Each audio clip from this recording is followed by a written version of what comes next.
Mesdames, Messieurs, bonjour. Très heureux de vous retrouver ici en direct de la Porte de Versailles à Paris dans le cadre donc du Salon de l'Agriculture. Alors, la souveraineté alimentaire, on en a parlé partout dans les allées, le président, les ministres, tout le monde a dit ce terme. Mais est-ce que c'est réellement du terme aux actions ou est-ce que c'est une souveraineté en trompe-l'œil? C'est le thème de ce débat et pour en parler, j'ai le plaisir d'accueillir Philippe Noyau. Bonjour Philippe. Bonjour Jean-Paul. Président de la Chambre régionale donc, du Centre Val-de-Loire, à vos côtés Jean-Paul Toris, à vos côtés Dominique Granier, je ne connais que Dominique Bonjour. en plus, président de la SAFER Occitanie, à ma gauche Jean-Marc Petat, directeur agriculture donc durable de BASF Agro, Bonjour. et tout à fait en bout de table Jean-Paul Toris, premier vice-président de l'ANIA. Bon, la souveraineté déjà, il faut le dire, on est très mauvais. Philippe Noyau. Non, très mauvais en termes de On souveraineté. importe 50% de nos fruits et légumes, Ouais. on importe 50% de nos volailles, on importe de l'eau par nos fruits et légumes et tout va bien. Et on n'a pas besoin de faire de réserve et tout va bien. Et 75% du basilic vient de l'étranger, du Kenya, d'Israël, enfin bref. Donc le constat, on le partage tous, il y a du boulot. C'est ça? Ok, là on est tous d'accord, c'est bien clair. La souveraineté alimentaire, tout le monde en a parlé.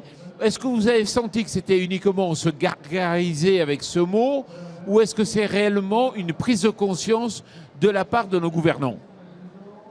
Ah, il faut prendre la parole. Hein. Une prise de conscience, je ne sais pas, parce que je suis complètement d'accord avec vous. Juste deux chiffres. Hein. On était deuxième en 2015 sur le marché de l'alimentation mondiale. On est sixième aujourd'hui. Sixième. Donc on dégringole sans arrêt, ça se dégrade sans arrêt. 2022, on a été assez bon sur la balance globale grâce aux céréales et aux cours mondiaux qui ont bondi. Mais pour tout ce qui est l'alimentation, les fruits, les légumes, l'alimentation transformée aussi, hein, ce que je représente, l'industrie agroalimentaire, on continue à dégringoler en part de marché. Donc on n'est pas souverain alimentaire et il faut vraiment, puisque nous sommes placés sous le signe d'un ministre de l'Agriculture et de la souveraineté alimentaire, il faut vraiment qu'on se bouge. Voilà. On n'est pas bon et ça diminue. Jean-Marc Petat. Je partage effectivement ces doutes parce que le constat, il ne date pas d'aujourd'hui. On avait une balance commerciale déficitaire en 2021 si on sortait les vins et spiritueux. On perd l'équivalent tous les 10 ans de surface agricole équivalent à la Seine-et-Marne. Là aussi, ce n'est pas un constat qui date d'aujourd'hui, c'est quelque chose qui est récurrent. Et puis on continue, les agriculteurs continuent de perdre des solutions pour protéger leur culture. Donc le dernier événement, c'est la suppression des traitements de semences néoniques pour les betteraves. Mais il y a eu des précédents très emblématiques. L'interdiction du diméthoate sur les cerises et maintenant une importation massive de cerises venant de Turquie. Et donc, effectivement, on peut dire chiche, allons-y, mais quels sont les signes envoyés par ce gouvernement pour effectivement rassurer le monde agricole que, effectivement, on a changé de période et qu'on va vraiment s'attaquer aux vrais problèmes? On perd des terres et on perd de la productivité. Dominique Granier. Souveraineté alimentaire, oui, on est mauvais. Oui, nous, moi, président de la SAFER Occitanie, 70% de la viande qui se mange en Occitanie provient de l'extérieur, notamment de l'Allemagne. Donc elle fait 800 km pour venir dans les assiettes de nos petits. Alors qu'on a l'Ariège, on a l'Aveyron, on a le Gers, on a des départements. Je ne parle pas de la viticulture du Languedoc, je parle de la terre nourricière où il y a des bons bovins, des ovins et autres productions. Donc il faut revoir tout ça.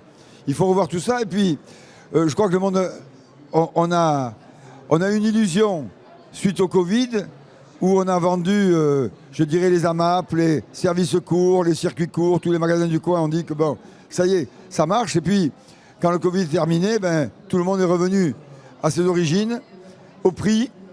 On achète avec des yeux, mais malheureusement, c'est le porte-monnaie qui paye. Et donc, on n'a pas, je dirais, le consommateur, je dirais, aimerait acheter local. On n'a pas la sécurité, on n'a pas assez je dirais, de sécurité pour faire des agriculteurs durables. On ne rémunère pas le prix pour faire des agriculteurs durables. Dominique, est-ce que tu es sûr que le consommateur veut acheter local ou il va de suite au supermarché, il achète le moins cher, quitte à ce que ça ait fait 3 fois le tour de la planète? Est-ce qu'on n'a pas envie, mais ce n'est pas la réalité? Et on a envie, on se leurre. Je dirais que on était, vous l'avez dit tout à l'heure, on était le deuxième producteur au monde. On est des exportateurs, certes. Les vins spiritueux cachent le déficit agricole. Mais ce que nous voulons, et avec ce qui se passe en ce moment, avec la crise sociale, avec la crise climatique, nous avons le devoir de ne plus exporter l'eau à travers nos légumes et nos productions. On n'a plus le droit, donc il faut revoir le système. Je crois qu'il faut revoir le système. Et bien entendu, la distribution et la répartition des marges. Je veux dire, le producteur ne vit plus de son produit, donc il s'arrête. Dominique, Philippe. Ouais, Philippe. Il y a plusieurs choses, plusieurs niveaux. Effectivement, le consommateur, avec l'inflation, il dépense déjà ses dépenses de chauffage, d'habitat, etc., qui sont indispensables, ou avec l'augmentation du coût de l'énergie, c'est un vrai problème. Après, il y a les dépenses de vacances, et tout le monde a droit à des vacances. Et il y a des dépenses aussi de tout ce qui est autour de l'informatique, de la téléphonie, etc., ou des abonnements. Donc, qui fait qu'à la fin, on se retrouve avec effectivement une petite part qui reste en euros, très peu. Et cette part, on la consacre à l'alimentation, effectivement. Donc ça pose un réel problème. Alors après, on en a discuté, Jean-Paul, il y a quelques jours ici. Il y a plusieurs solutions. Et moi, je pense qu'il faut éduquer aussi, apporter des éléments à nos citoyens qui seront consommateurs un jour, parce qu'entre le citoyen et le consommateur, il y a vraiment un écart. Il faut consommer de saison, de plus en plus de saison, pour réduire en fait cette part-là, pour pouvoir encore acheter nos produits au niveau qui rémunère nos agriculteurs. Il y a le gaspillage aussi, je pense qu'il y a beaucoup d'aliments qui est gaspillé. Alors là, il y a l'histoire des légumes moches, on y retravaille encore, mais il y a encore travaillé sur ces légumes-là. Normalement, on ne devrait rien acheter du tout. Et de cuisiner, d'acheter plus de produits bruts, de cuisiner. Donc avec ces trois éléments-là, on peut encore se permettre d'acheter des produits de base qui sont les nôtres, ce que veut le citoyen et ce que ne fait pas le consommateur. On importe trop de fruits, légumes, mais autres aussi, même des bovins qui ne sont pas élevés, qui ne sont pas produits dans les conditions, sans parler du transport, qui ne sont pas produits dans les conditions que le citoyen souhaite. Donc c'est un réel problème de société. J'espère que le pacte et la loi qui vont être promulgués en juin répondront et amèneront un débat avec la société, mais pas qu'avec la société, avec celui qui consomme.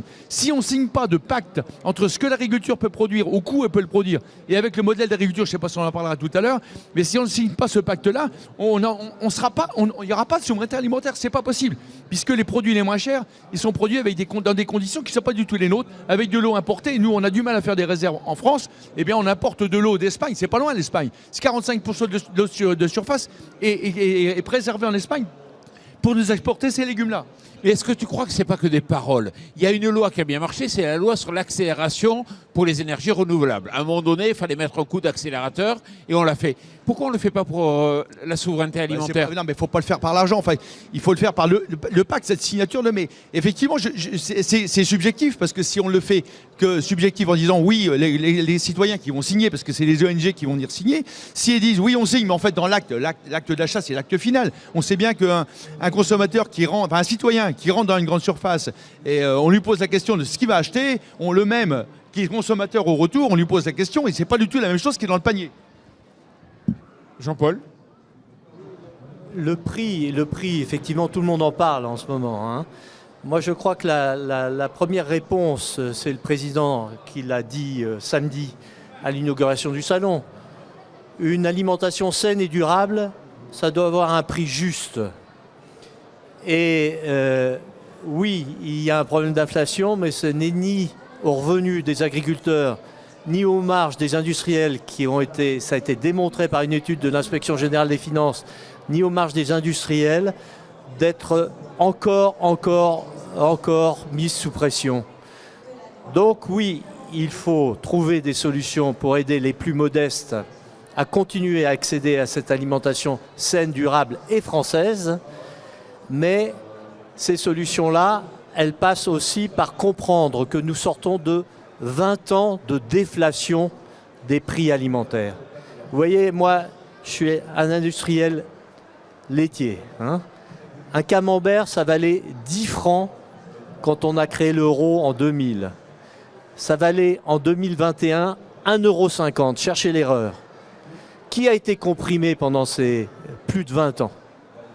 hein, les agriculteurs. Alors, moi je pense qu'il y a eu un grand mouvement en France créé par la loi Egalim 1 et la loi Egalim 2, qui va encore plus loin puisqu'elle sacralise la matière première agricole pour nous industriels. Quand nous vous achetons de la matière première agricole, nous n'avons pas le droit d'en négocier une dégradation tarifaire, comme on dit, auprès de nos clients.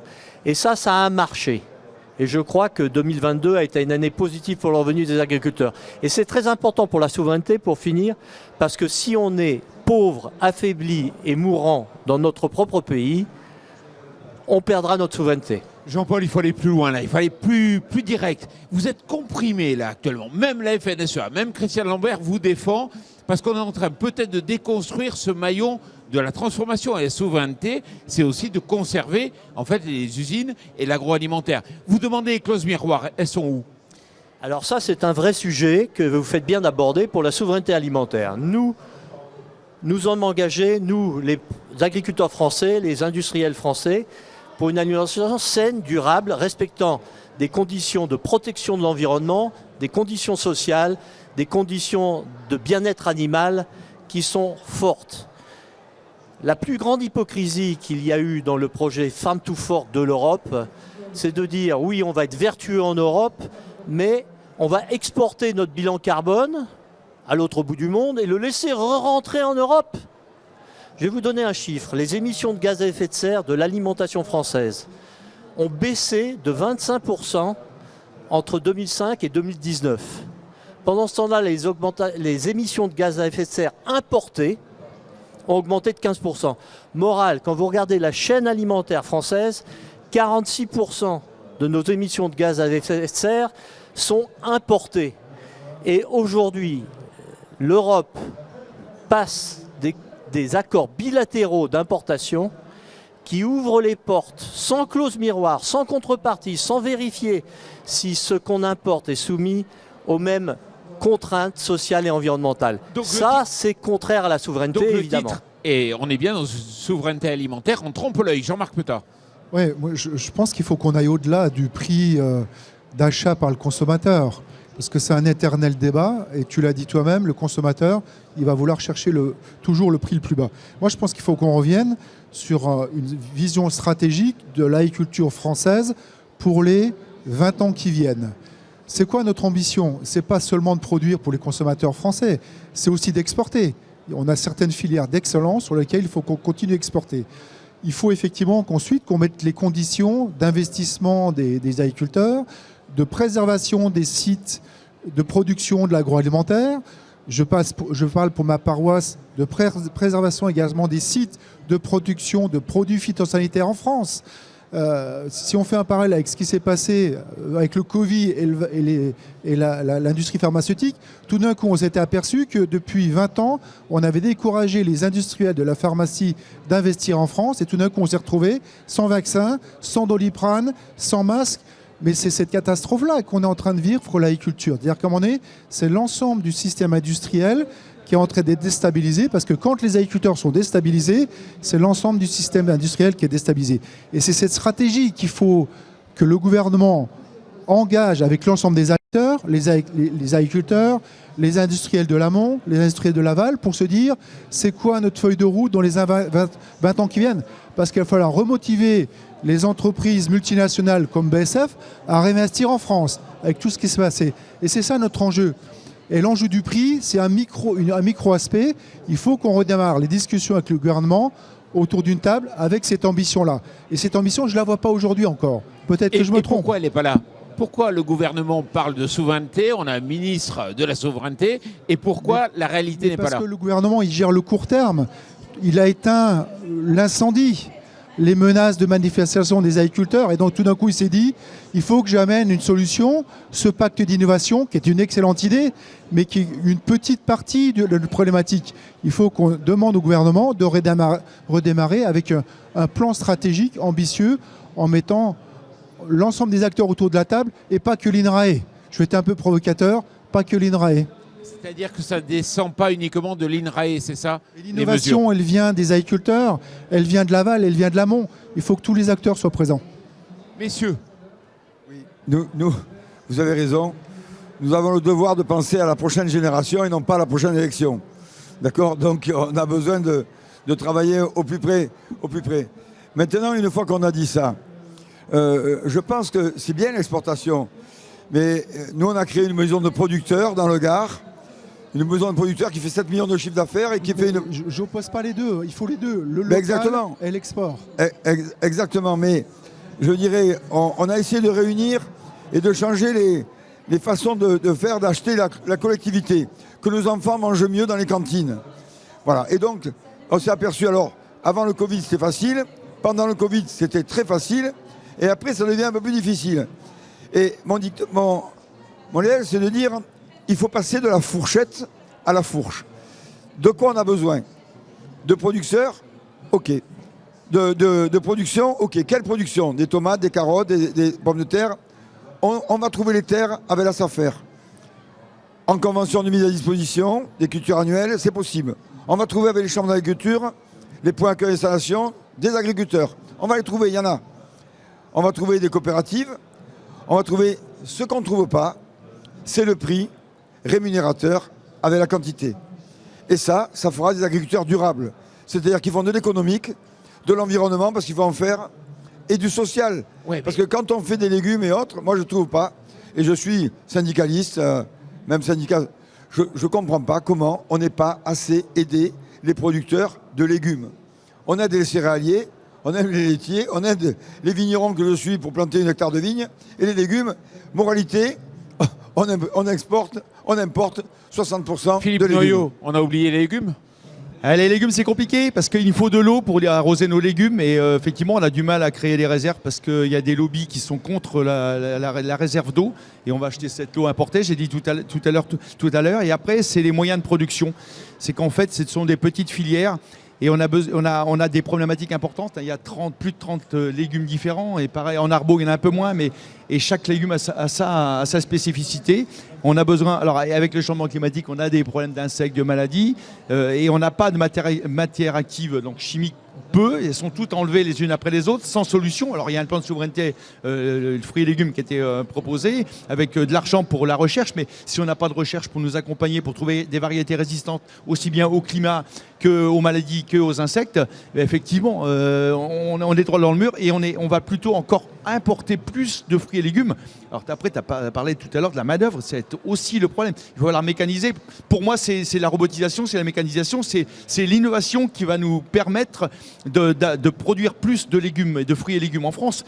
Mais à condition de rémunérer le producteur, hein, parce que là, en ce moment, il y a une crise sur la noix que je connais très bien. Il n'y a même pas d'acheteurs, parce qu'on a importé des noix de Chine et de Californie alors qu'on avait la production chez nous. On marche sur la tête. Alors quand je vous écoute, je me dis on est mal parti quand même là, parce que on n'a pas les moyens, on n'a pas les lois, on n'a pas la conviction politique forcément. Or, on est peut-être actuellement en situation de guerre. Enfin, c'est une guerre qui tait son nom, mais on voit quand même le conflit ukrainien. Comment aujourd'hui il y a une scission entre des blocs, on voit les tensions entre les États-Unis et la Chine. La Chine détient la moitié des stocks de céréales. Enfin, on est la souveraineté. Derrière, c'est les États-Unis, l'Europe. On est très très loin derrière. Est-ce qu'il faut une loi pour, une loi d'effort de guerre alimentaire? C'est-à-dire, est-ce qu'on ne doit pas se préparer très rapidement et pas uniquement avec du long terme? Parce que sinon, on va découvrir qu'il nous manque les masques et l'alimentaire. Alors, c'est vrai qu'on a été un peu... le paysage, il est pas très optimiste. Mais moi, peut-être naïvement, je vais considérer que les déclarations du président et de la première ministre pendant le salon de l'agriculture nous donnent une lueur d'espoir. Donc en parlant de la fameuse loi d'orientation agricole qui va venir, il semblerait qu'il y ait une nouvelle écoute. La question qu'on peut se poser, c'est est-ce que c'est un effet d'annonce ou pas? Mais ce que je trouve encore plus intéressant, c'est qu'il y a apparemment, au-delà de la loi, un changement de méthode, avec cette ambition de travailler sur un plan d'innovation. Donc je reviens sur mon métier de producteur de produits phytosanitaires, pour essayer d'anticiper des interdictions à venir de nouvelles substances actives qui va forcément arriver au niveau européen, compte tenu du durcissement de la réglementation. Et je me dis, enfin, on essaie d'anticiper. Enfin, on est prêt à mettre un budget pour trouver des alternatives. Et je trouve ça positif en disant, ok, bah, on va éviter de se mettre la tête dans le mur au moment où tombe l'interdiction en mettant des agriculteurs dans une difficulté économique catastrophique. Donc, pour moi, plus qu'une loi, c'est un changement de méthode, un changement de méthodologie qu'il faut avoir. Et je vais être un peu provocateur. Je pense qu'avoir autour de la table les agriculteurs ou l'INRAE, ça ne suffit pas. Je pense qu'il y a des enjeux qui se discutent en filière. On en discutait tout à l'heure, l'enjeu de la décarbonation. Voilà une thématique environnementale dont les agriculteurs français doivent se saisir de manière positive parce qu'elle peut faire la différence. Revaloriser les productions locales parce qu'on prend une carbone moindre. Et donc ça, c'est un sujet tellement complexe qu'il faut que l'ensemble des acteurs soient autour de la table. Et je suis désolé de le dire, y compris les producteurs de pesticides qui sont aujourd'hui souvent éliminés à cause d'un délit de sale gueule. Mais d'où vient l'innovation? L'innovation, elle vient des entreprises privées. Je suis désolé de le dire, elle ne vient pas de l'INRAE. Jean-Paul Toris, est-ce que vous êtes confiant dans vos partenaires, entre guillemets, de la grande distribution? Quand on a reçu Frédéric Descrozaille, qui nous a expliqué comment la grande distribution ne cherchait qu'à contourner les lois. Aujourd'hui, en termes de négociation, là, au 1er mars, c'était catastrophique.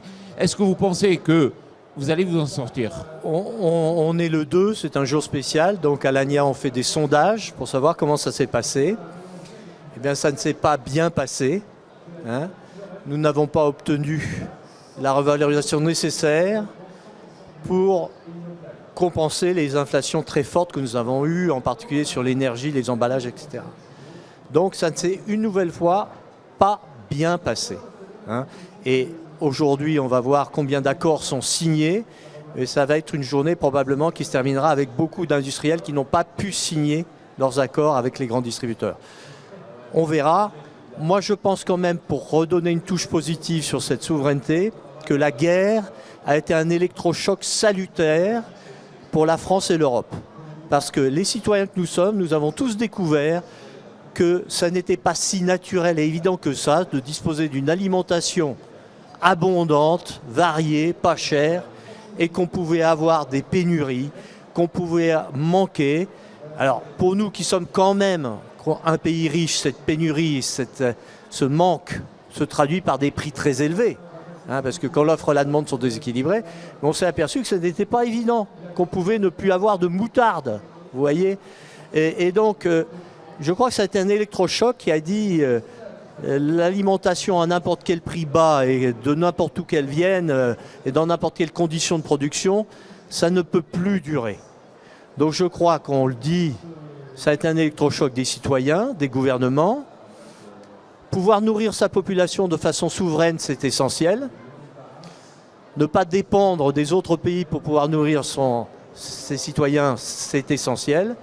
Et je crois que cet électrochoc va donner des choses positives que nous allons résoudre, comme vous le dites, en filière. On en a parlé, de la fourche à la fourchette et même après, avec la fin du gaspillage, avec recycler mieux nos emballages, etc. Je pense que là, le mouvement et le changement climatique, tout ça provoque un électrochoc et je pense qu'en filière, on va relever le défi et y arriver.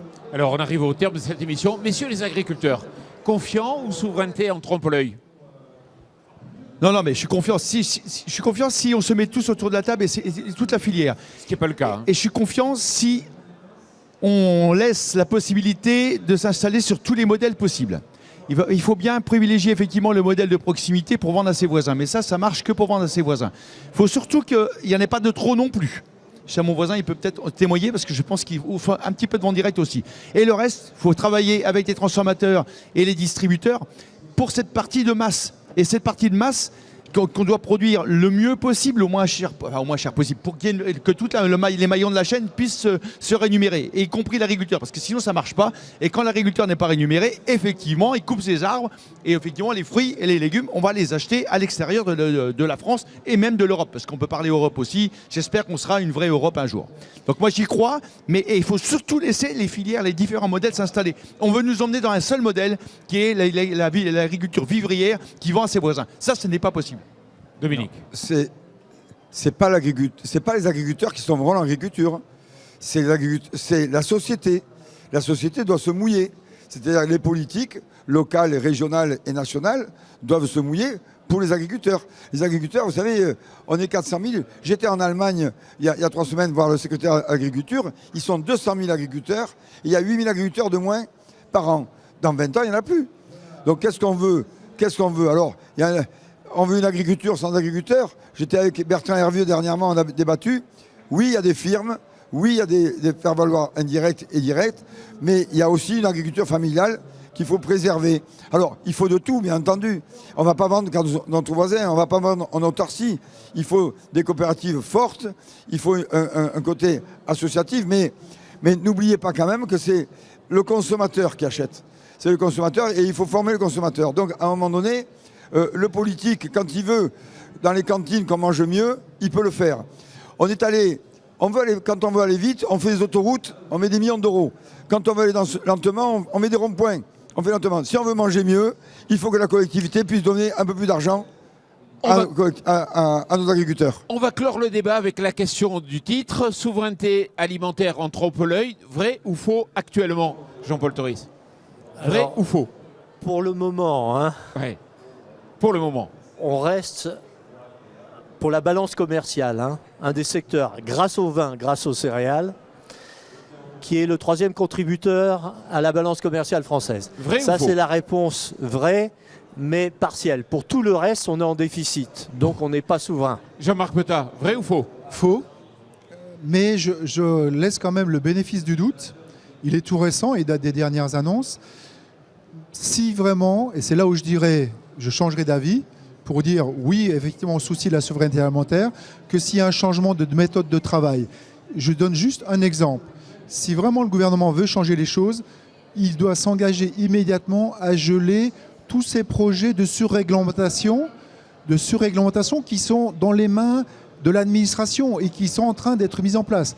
Il y a notamment un projet de durcissement de l'exportation, de la fabrication de substances actives par les sites industriels français, substances actives pesticides, qui est en cours de durcissement. Si ces durcissements se mettent en place, eh ben, je ne croirais pas à la volonté du gouvernement de travailler à la souveraineté alimentaire française. Donc gel des projets. Dominique? Nous n'avons pas le droit de faire mourir les gens qui nous font vivre. Bon. C'est nous les agriculteurs. Voilà, soyons plus forts ensemble. Philippe?